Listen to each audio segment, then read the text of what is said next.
So we're going to say a little bit about Edward Alleyn first of all. This is Edward Alleyn in the statue you're no doubt familiar with in front of the old college and Christ Chapel in the village. And this, depicted by the sculptor Louise Simpson, shows Alleyn in his prime. And his prime, you could say, was from, say, 1585 to about 1605. That was his 20 years very active career in acting. You might be interested to know that his legs, which you see there, are modelled on those of Roger Federer. The little boy next to Edward Alleyn, of course, is one of the poor scholars. And Edward Alleyn is pointing towards the college, his college, and encouraging the boy to look forward to the college and to better things, because he's in ragged clothes, he's a poor boy, and he's from one of the four parishes connected with Edward Alleyn. And we're going to talk about some of those shortly, but here we go. Now, this is Edward Alleyn in his 50s on the left. We got an artist to make a computer facsimile of stripping away Edward Alleyn's hat and his beard and putting him in modern clothes. So this is what Edward Alleyn would have looked like when he was in his 50s. Pretty dynamic kind of person. The artist that manipulated the original has given him a mobile phone instead of a pair of gloves. So Edward Alleyn was born in 1566 at the Sign of the Pie, a pub, an inn, a coaching inn in Bishopsgate. And as was customary, he was baptized as soon as possible following his birth. And that was the following day at St. Botolph's, Bishopsgate. And St. Botolph's still stands today and has got in the register there Edward Alleyn's baptism date. Now, when Edward was 4, his father died. And in a couple of years after that, his mother married a man called John Brown. Now, we think that John Brown was also in the acting profession. We think he was, but we definitely know that one of his brothers was in the acting profession. And we think that Edward was introduced to acting through one of the children's acting schools. Perhaps was one called Children of the Revels. There are others. And these trained these young boys to play the female parts in plays. Women were not allowed to act on stage, although we will discover later that it did sometimes occur. So by 1586, he was becoming a noted actor. This is the kind of inn that the Pie was like. So this is in fact the George at Southwark, and you can recognize it. So this was what an inn looked like. And this is possibly where people like Henslow, who would become Edward Alleyn's father-in-law, maybe got the inspiration for these galleries in the theatres or playhouses that were built. The hoi polloi, if you like, the ordinary penny-paying member of the audience would stand, as you would possibly have stood or have stood in the pit of the Globe Theatre, the standing area. But the galleries above offered for twopence, and sometimes if it's a special occasion for sixpence, you would get a seat. And ladies would always invariably be seated in the galleries. I'd like to talk a little about Joan Allen. Joan Woodward, as you possibly also have heard of her. She was the stepdaughter of the theatre owner and entrepreneur Philip Henslowe. And she and Alleyn married in 1592, and she was 19. And the marriage was quickly interrupted by an outbreak of plague in London. Plague was ever present, and it interrupted theatres. They had to close. Joan took precautions, which was advised by Edward Alleyn in a letter, that she should strew certain herbs along the floor to keep out the infection. So Alleyn goes on tour. The reason he goes on tour, of course, is to keep his name prominent, provide income, and show the flag, if you like, of his company. So his provincial tour, and it's not in any particular order, this is the places he mentions where he was going to receive letters from London. Send them to Chelmsford, and then I'll be picking up there, or it will be forwarded to York, or wherever it was. So he proceeds with the company, which was the Admiral's men, or sorry, Lord Strange's men, they were called. That was the name of the company he was with. They were away for 6 months, basically, in 1593. And Philip Henslowe writes to him in August that year, 1,603 deaths in the city. This is just in the city. And then in the coming weeks, as many as 1,700 to 18 were dying each week. The plague dies away in the winter, and the plays were able to open in April 1594.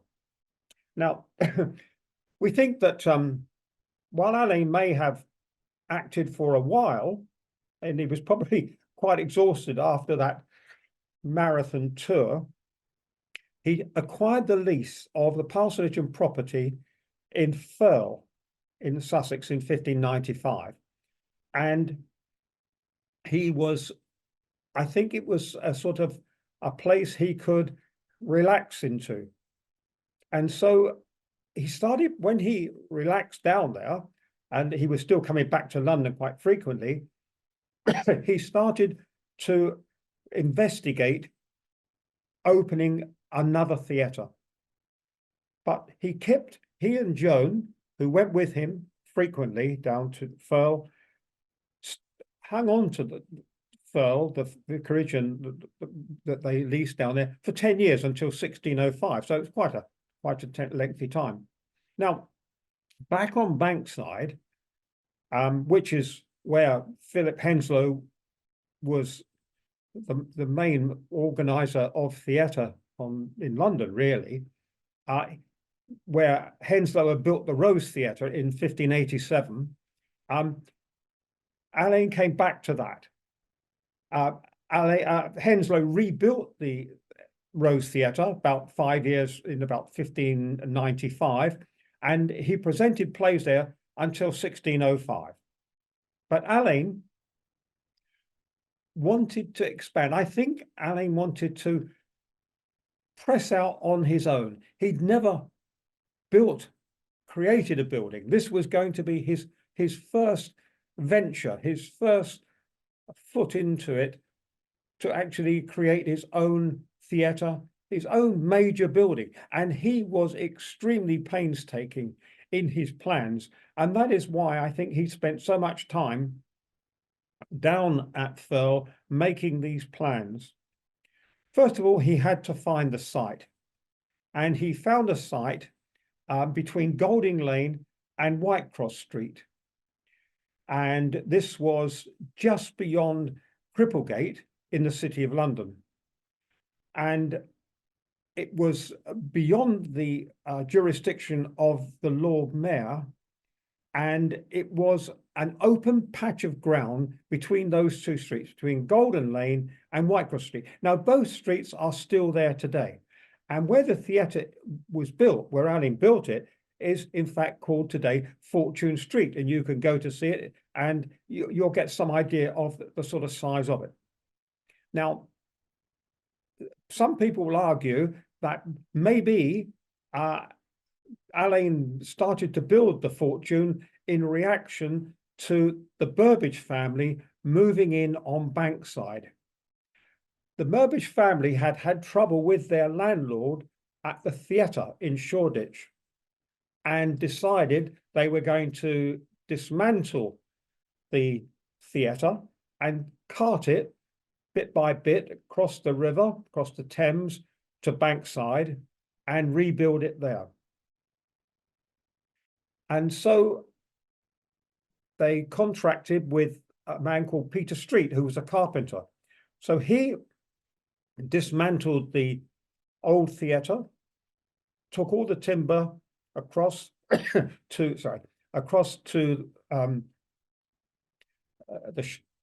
Bankside, and at the same time, Alleyn had planned and got everything organised for his new theatre.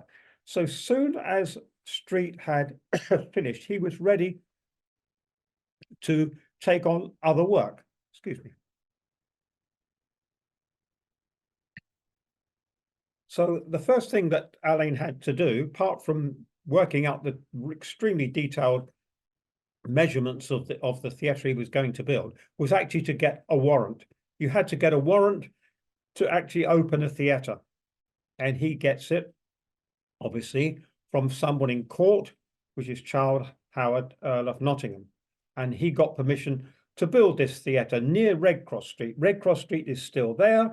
That forms the top of a rectangle, if you can imagine, just below Broad Old Street. You've then got Redcross Street, then two branches, Golden Lane on one side to the west and Whitecross Street to the east. And the document, the warrant, says it was very convenient for the ease of people, those that were living in the city itself. And the Queen, having special regard of favour of their proceedings, because Alleyn had obviously done some masks for the court. And apparently there was some decay in the Rose Theatre. Alleyn knows that the theatre cost him £1,320 to build and to lease the ground. So Peter Street, carpenter, has already built the Globe, and immediately he takes up the work to building the Fortune Theatre about a year later, once the Globe is finished. And Street prepares the seasoned timber at his workshop near Maidenhead. And what he does, rather like this illustration you see here, which is in fact the Globe on Bankside, Shakespeare's Globe Theatre being built very much the same way as Peter Street actually built it, built the Fortune Theatre and built the Globe Theatre. So what Street did was to lay out the pieces of timber. So he got everything perfectly right, and then was able to assemble it on site. And this is what it looked like. And Edward Alleyn's instructions, contract to Peter Street, were extremely detailed.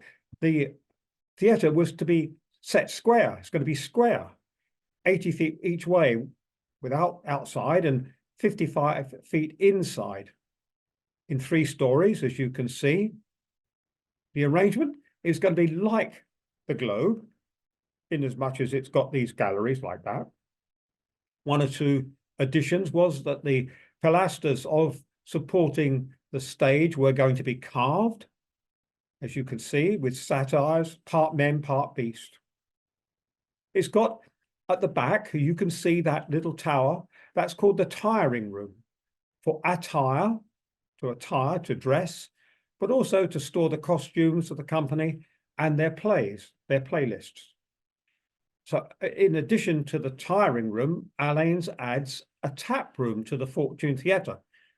It's rather like Cameron Mackintosh theatres in London now. All of them have extensive bars and of course, adds to the income for the theatre. So Alleyn adds a tap room.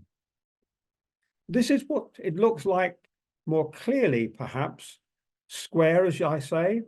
If you look either side of the stage, you can see two entrances, one either side. Those are the way up to the galleries. Now, the position of it, here we have a map dated about the same time it was built, because we actually can see it, right? We can actually see a little drawing of it right in the middle between Golding Lane, and you can see that little building with a flag on the top. Well, that was the site of the Fortune Theatre. There it was. At the bottom of the map, you can see Beech Lane and Chiswell Street. And if you came further down, you would actually be at Cripplegate, the gate into the city and the city wall. Now, I was really interested to see, when I really looked closely at the dimensions that Edward Alleyn required Peter Street to construct the theatre, the stage was going to be 43 feet wide. And if you look on the left-hand picture, you can see that's the Theatre Royal Drury Lane, which has just been reordered and decorated by Lloyd Webber. You can see that's 41 feet. So in fact, the Fortune's stage was 2 feet wider. Certainly, of course, admittedly, the Theatre Royal goes back further, but the Fortune was a pretty big theatre, as you can see. Another fact is that the capacity of the Theatre Royal Drury Lane today is just under 2,200 people. And here the Fortune in 1600 would hold 2,340 people. So the company, which was Edward Alleyn's own company, the Lord Admiral's company, and he was running it under that name, transferred in 1600 and was renamed Prince Henry, or the Prince's Company, in honor of the new patron, Prince Henry, later Prince of Wales, who died, unfortunately, in 1612. So after his death in 1612, the company came under the patronage of Henry's brother-in-law, Frederick V, Elector Palatine. So that's why it became known as Palgrave's Men. And then it became known as the King's Rebels, and then Prince Charles's Men. And these were the occupants of the Fortune Theatre during its time. A contemporary writer says of the plays at the Fortune, men go to the Fortune in Golding Lane to see the tragedy of Dr. Faustus. There indeed a man may behold shag-haired devils run roaring over the stage with squibs in their mouths, while drummers make thunder in the tiring house, and the 12-penny hirings make artificial lighting in their heavens.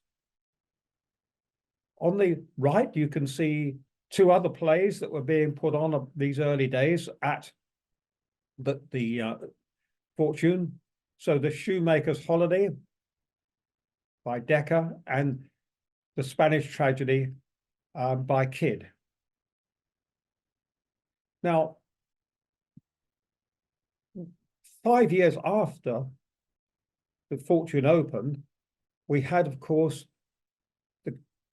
the gunpowder plot being foiled, and Thomas Dekker put on his play at the Fortune called The War of Babylon. And it was just 1 year after the gunpowder plot. And this, of course, delighted the Protestants because it was provocative to the Catholics, and it was provocative to the Pope and provocative to Spain.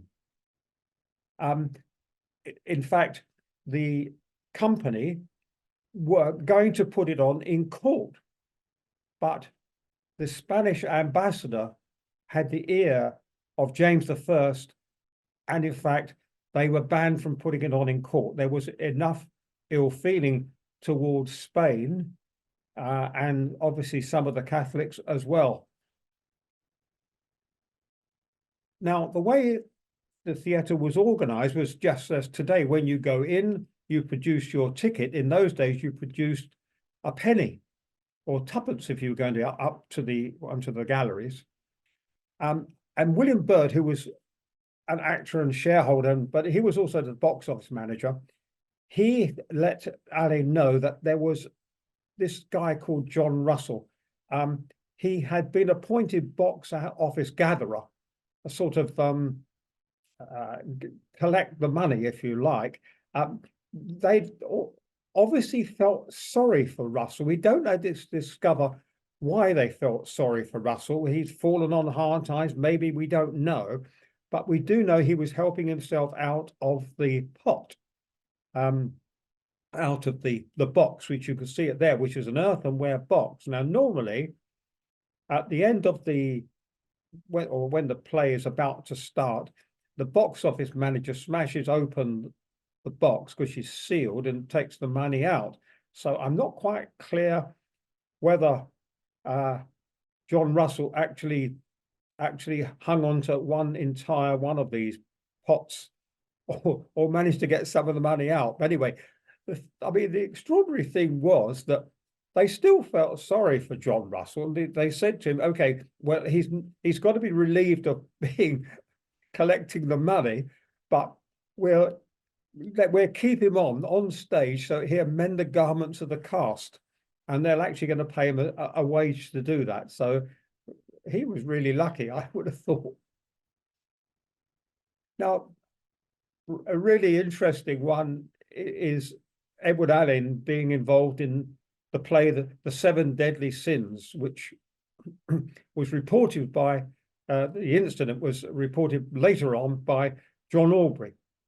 Now, John Aubrey was the man that sort of collected all of these little notes on all of the interesting people he discovered on these tours around England. And he produced these characters, these articles, if you like, in his book, Brief Lives. Now, he says, the tradition concerning the occasion of the foundation, this is of Dulwich College, runs thus. Mr. Alleyn, being a tragedian and one of the original actors in the celebrated Shakespeare's plays, in one of which he played a demon with 6 others, and was in the middle of the play surprised by the apparition of the devil, which so worked his fancy that he made a vow which he performed at this place. In other words, did he get this apparition that made him actually found Alleyn's college? Well, this is according to Aubrey, which is actually mentioning this when he came to Dulwich and heard this story. On the left-hand side, under Aubrey's portrait, you can see what is, it's not a script, it's a sort of a cue page, if you like. It's a surviving one from this, I suppose, about 1600, and it's a surviving one for the 7 Deadly Sins. It's in the archive at Dulwich College. It's a one piece of parchment. It's about A3 size, but slightly narrower, but about A3 size long.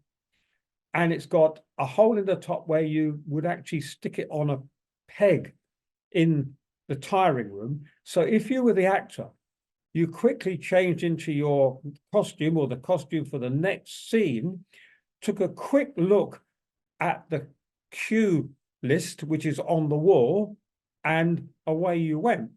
And you had to learn really fast because the actors were putting on at the Rose and at the Fortune several plays a week. I mean, they were acting 6 days a week, sometimes with several plays in repertory. So they had to have a really good command and very good memory. So Alleyn is performing. He's in those early plays by Christopher Marlowe, the ones of Tamburlaine and Dr. Faustus. He's performing at the Fortune. And then, of course, 1603, more plague. So he's had plague in 1593, 10 years later, further outbreak of plague. He doesn't go on tour this time. He decides, I'm going down to Thurle. He goes on his own because he's really busy. At this time, he's also arranging with his father-in-law to take on more work by becoming master of the king's bears, bulls, and mastiff dogs, which is going to be at the bear garden on Bankside. So that's another thing. He's got another iron in the fire, if you like. Now, Joan writes to him. The sickness is easing in London, but she will not advise him to come back, although she longs to see him and thinks he may safely come. She's glad to hear of his delight at hawking, and we never knew about this. This is an interesting one. He's taken up hawking as another hobby.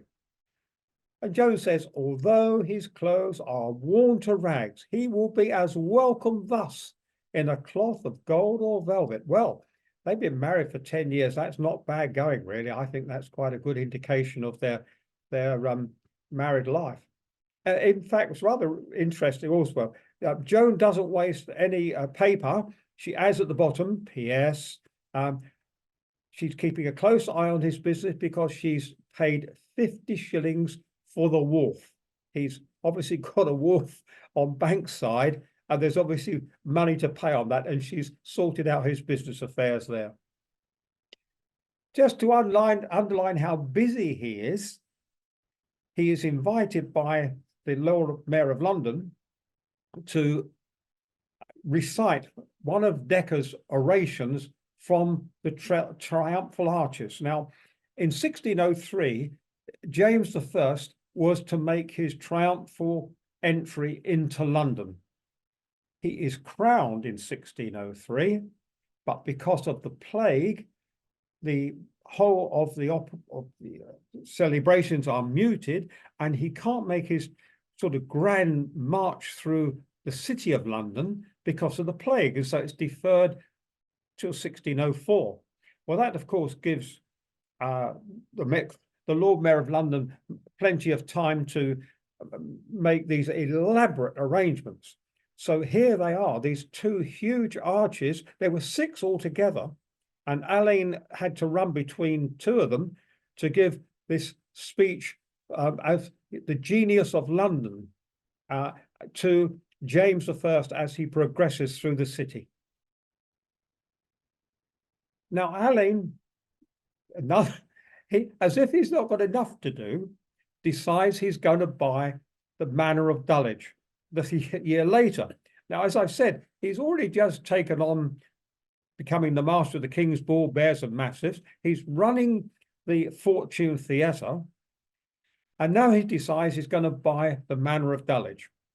But of course, he can't extend himself so financially so far. He's going to have to sell Thurle. So he sells Thurle.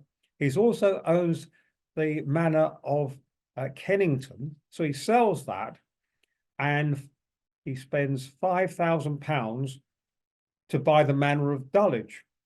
Now, I put here, which house do you think that Alleyn purchased, or indeed purchased and lived in 1600 or from 1605? Was it Court Farm at the top? The site that would have been the place where the court rolls were historically written and where the courts were actually held? Or was it the bottom one, which is the manor house?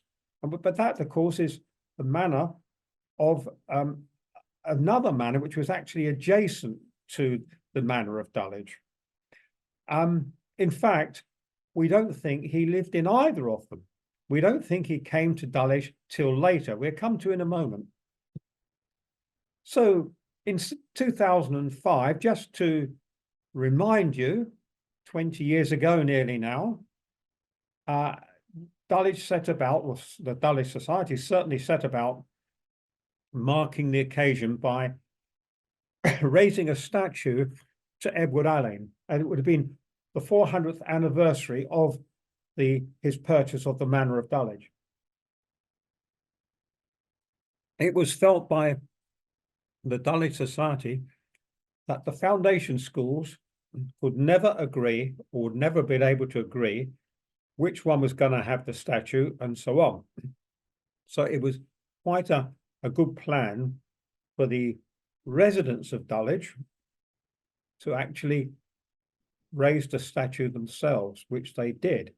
And here on the right of the right-hand side, you see Julian Glover, Alleyn Old Boy, who is one of those that are actually opening or unveiling the statue. What you see on the left was the maquette.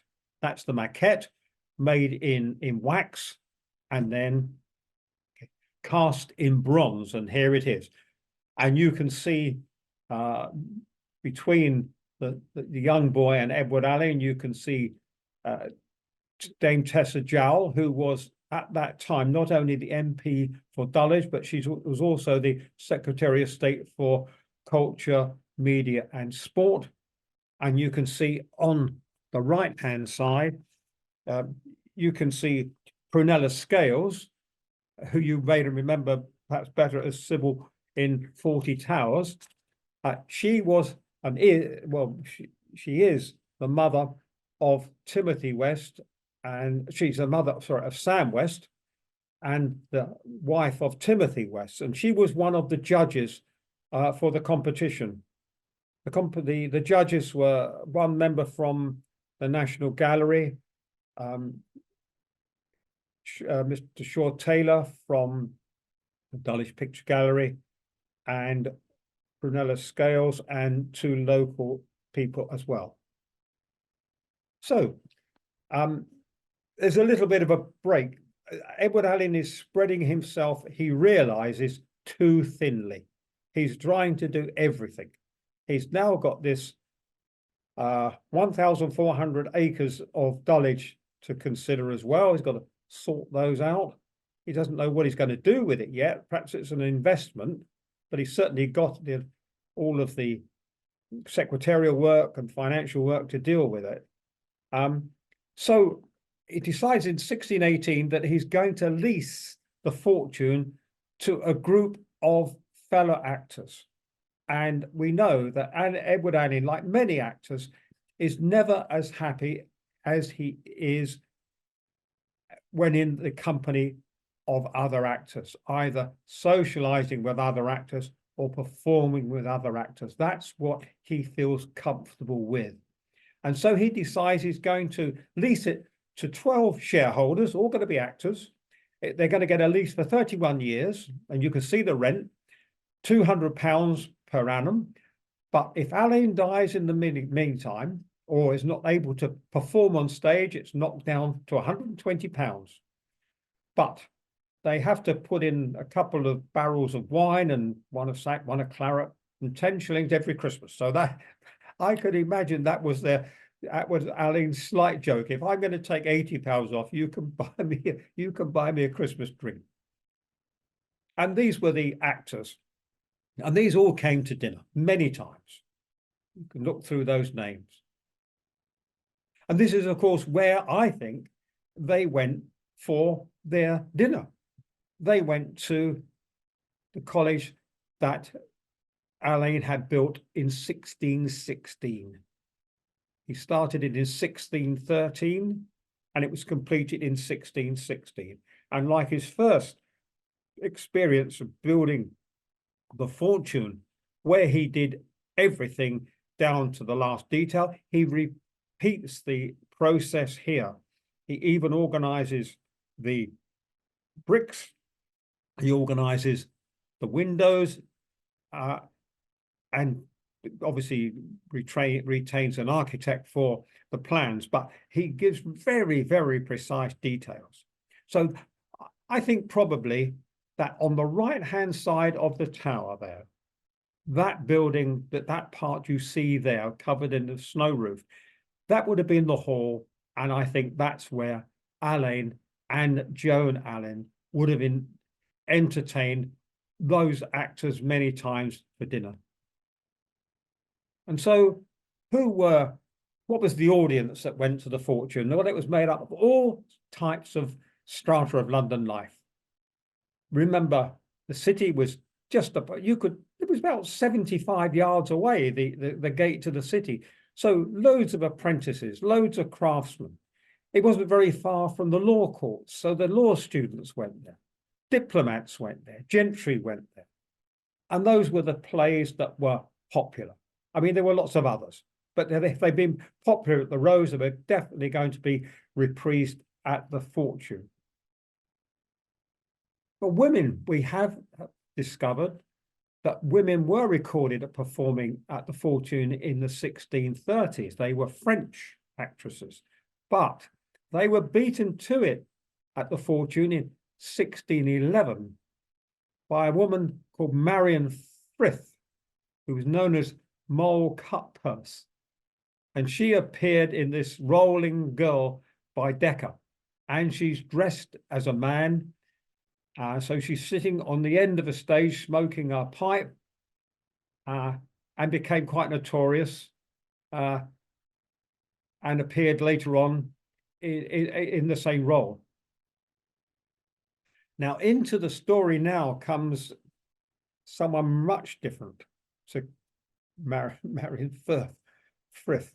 And this is Count Gondomar, the Spanish ambassador, and he's Spanish ambassador from 1614 to 1622. There was a 2-year break in 1620. Now, first of all, Count Gondomar doesn't speak any English. He soon learns, but he doesn't speak English.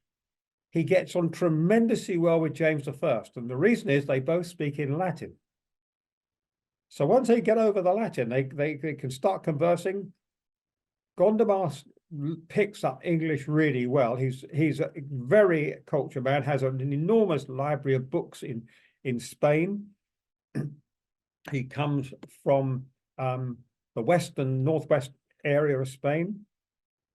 He also becomes a friend of Edward Alleyn. As I say, he exerts great influence over James I. He persuades or agrees with James I. It would be a very good match for Prince Charles, that would be Charles I, to marry the Spanish Infanta. They get on well in as much as Gondomar and Spain send quite a lot of gifts over to James I. James I is persuaded that the gunpowder plot did not involve Spain. So relations with Spain become very, very friendly. And then, interestingly, Edward Alleyn and Inigo Jones are both in conversation with Count Gondomar, dispatched to welcome the Spanish Infanta when she arrives in England. But unfortunately, that all fell through because Gondomar had an enemy in Spain who was against the plan and preferred that the Spanish Infanta married into the French. So Edward Alleyn and Inigo Jones' journey was in vain. In July 1621, Gondomar had so persuaded the court to look friendly upon Spain that the players that were at the Fortune Theatre didn't put on the War of Babylon, which was going to actually attack Spain. So that was in, what did I think it was, about 1605 or something. So by 16 years later, the actors have been won round and put on such a play that the Palgrave's men actually put on an unprecedented meal in the ground outside the theatre, actually literally outside the theatre. And here we've got an eyewitness saying the Spanish ambassador is grown so affable and familiar that on Monday, with his whole train, he went to the common play at the Fortune in Golding Lane, and the players, not to overcome with courtesy, made him a banquet where the play was done in the garden adjoining. So he made a good plan there for that.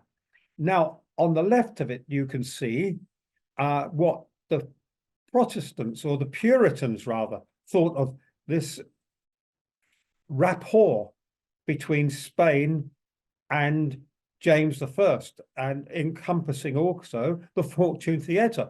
They were taking it very badly, and we'll come in a moment to who was taking it very badly.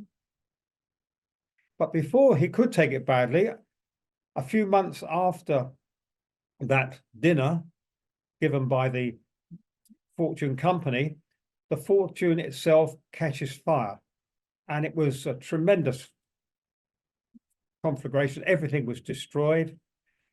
All of the costumes were destroyed, and you can see 14 cloaks, 17 gowns, 16 items of material, 17 jerkins or doublets, 11 French hose, and 8 Venetian. I'm not sure what the Venetian was, but they were all destroyed. And of course, costumes were really, really expensive.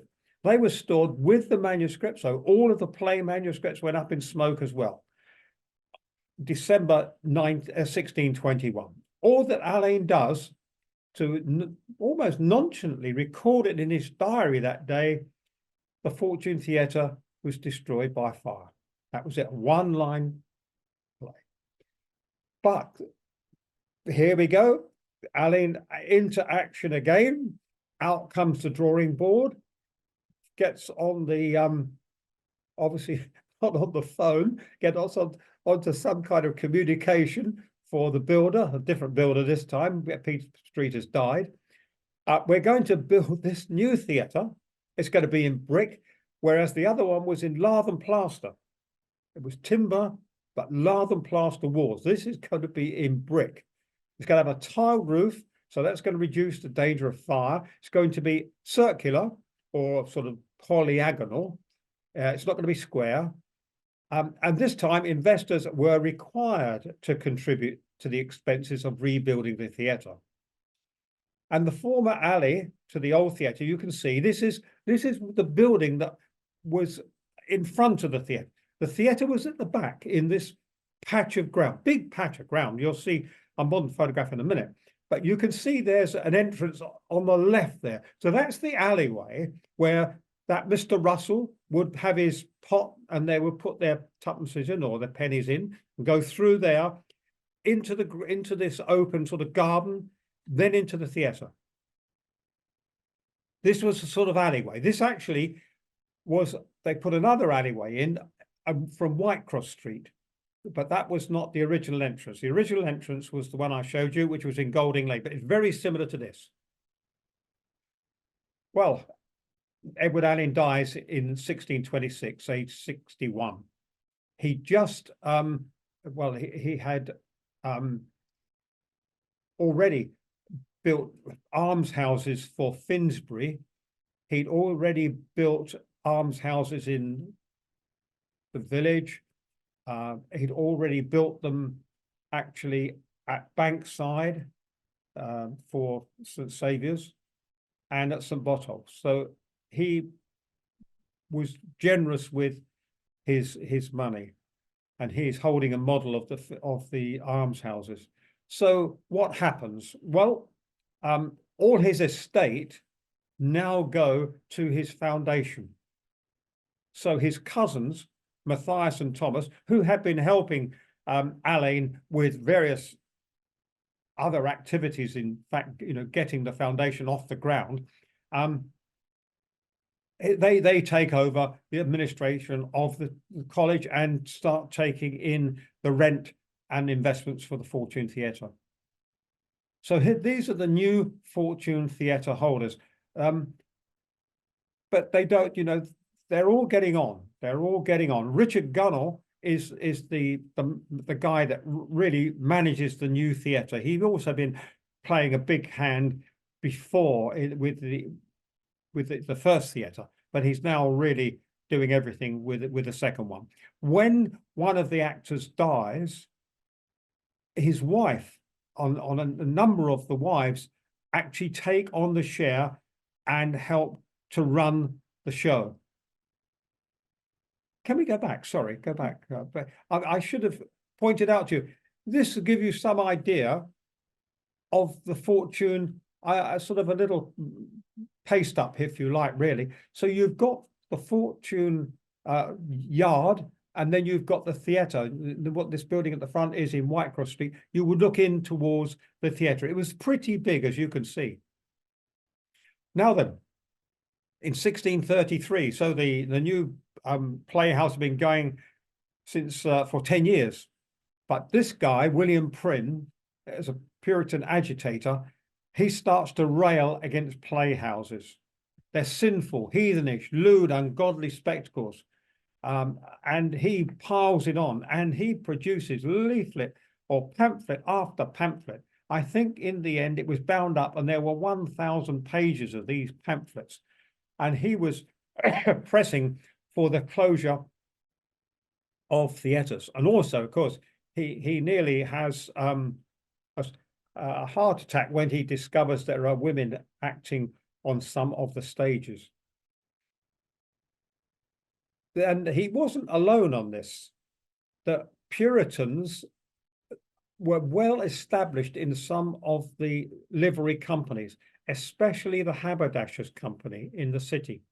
And what they were doing, what they were successfully doing, was to evicting or replacing or filling vacancies in churches over the country with Puritan preachers. So it was going to be preaching the word rather than celebrating the service. They were going to be preaching was the main thing. In 1642, Haberdashers' Hall is used, obviously at the invitation of the Haberdashers' Company, to set up a subcommittee for the advance of money for the service of Parliament.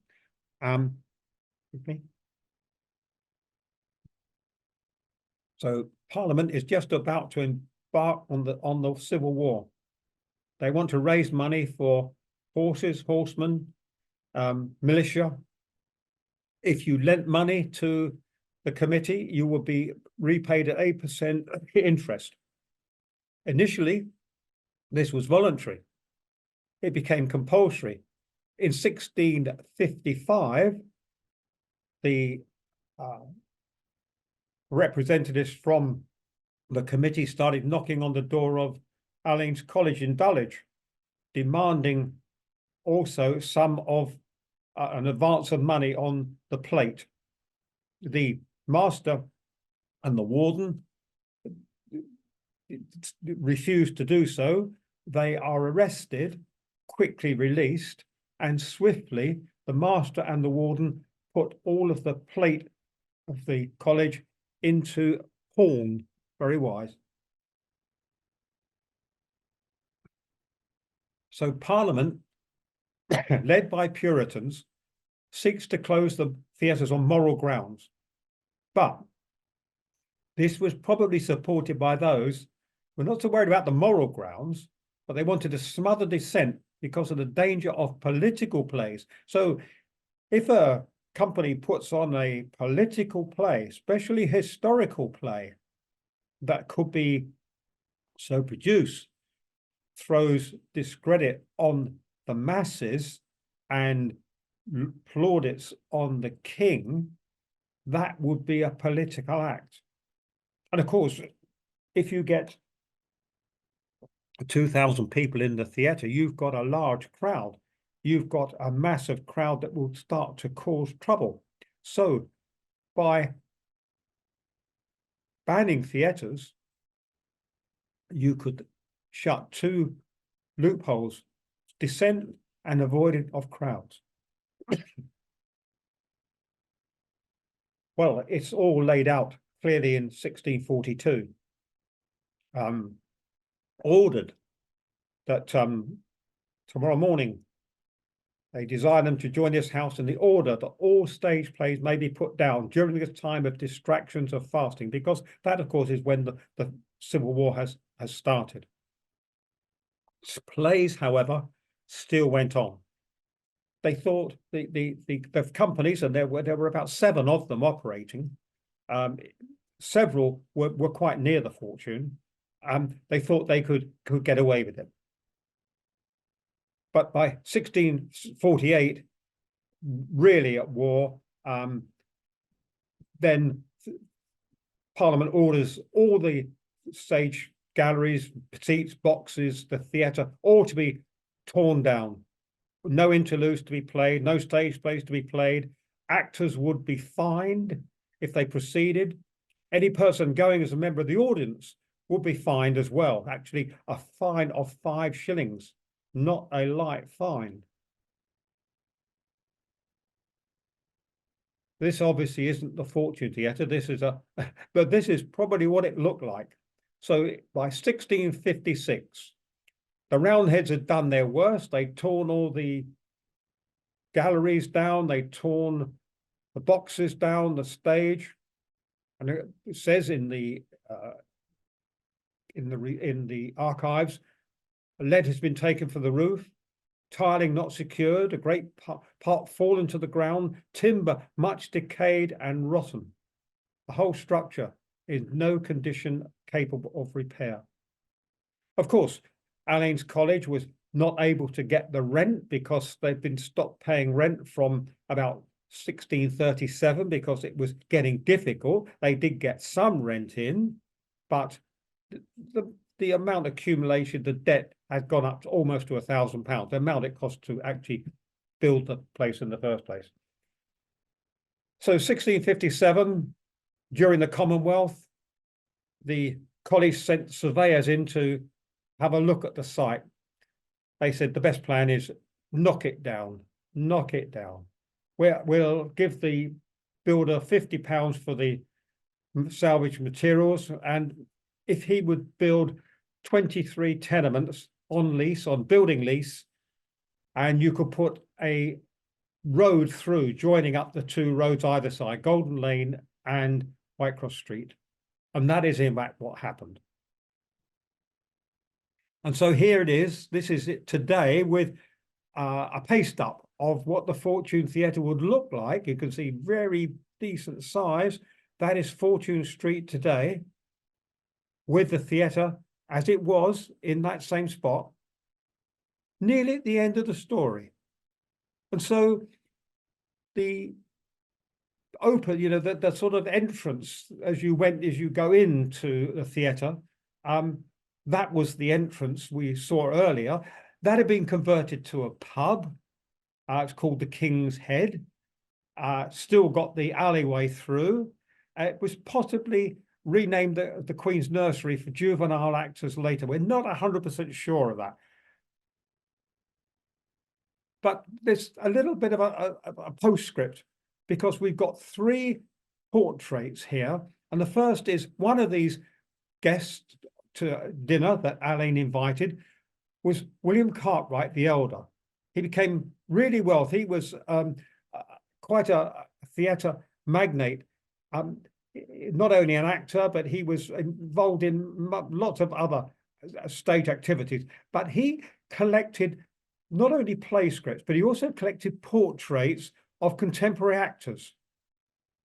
And his son carried on this same hobby, if you like. And his son was also an actor.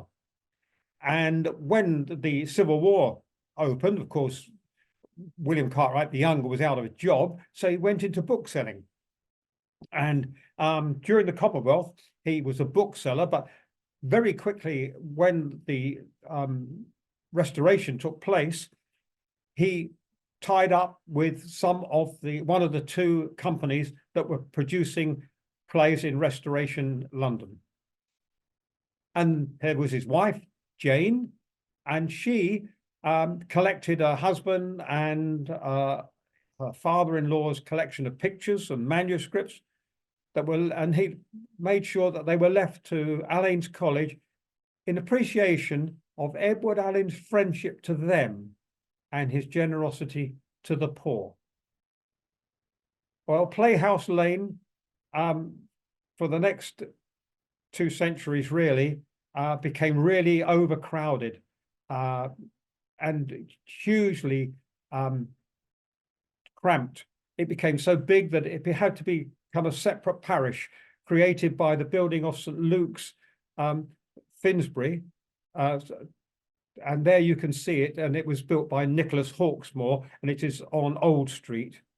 As a consequence, Playhouse Yard was just a proliferation of tenements and manufacturers.